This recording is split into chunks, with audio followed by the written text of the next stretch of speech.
प्यारे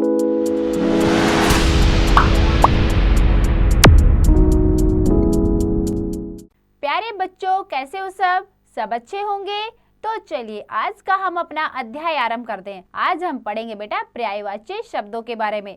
तो बेटा आपने देखा होगा कि हम कभी कभी एक ऐसी वस्तु देखते हैं जिसको अनेक नाम होते हैं। उनका अर्थ एक ही होता है लेकिन उनके अनेक नाम होते हैं। तो जब एक ही वस्तु के अनेक नाम हो और जिनका एक ही अर्थ हो तो हम उनको क्या कहते हैं? पर्यायवाची शब्द। ठीक है, तो चलिए हम पढ़ते हैं अपने पाठ के माध्यम से पर्यायवाची शब्द।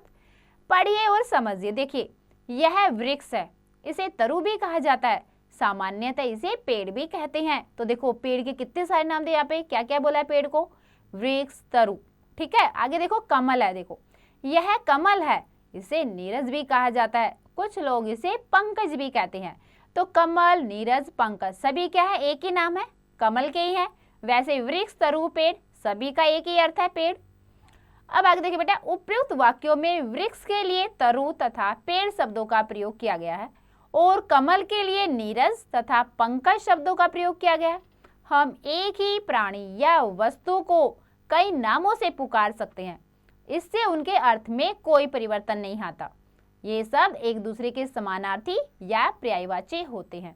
ठीक है बेटा, तो क्या हुए पर्यायवाची शब्द? जब एक ही हम वस्तु को अनेक नामों से पुकारते हैं लेकिन उनके अर्थ में कोई परिवर्तन नहीं आता, वे होते हैं हमारे पर्यायवाची शब्द। और पर्यायवाची शब्द का दूसरा नाम क्या होता है? समानार्थी शब्द।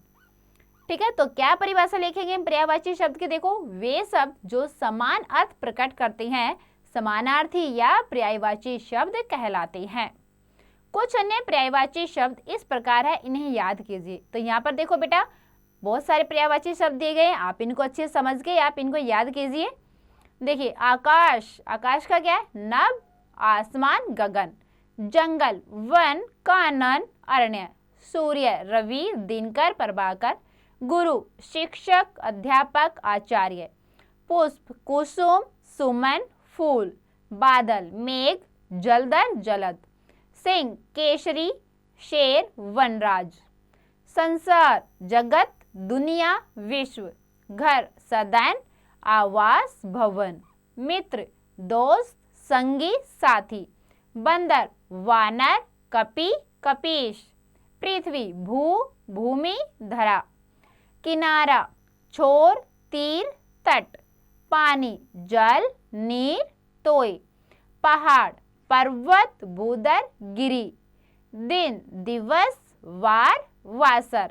माता, माँ, जननी, अम्मा। अग्नि, आग, पावक, अनल। पक्षी, खग, विहग, नभचर। तो ये हैं पर्यायवाची शब्द, इनको अच्छी प्रकार से समझ के बेटा याद करने हैं। अब देखिए हमने अपने पाठ में क्या क्या सीखा। हमने सीखा वे शब्द जो समान अर्थ प्रकट करते हैं समानार्थी या पर्यायवाची शब्द कहलाते हैं। ठीक है बेटा, तो आपको ये पाठ बहुत अच्छे समझ में आ गया होगा। इसको और अच्छे समझने के लिए आप एक बार और इसका अभ्यास अवश्य करें।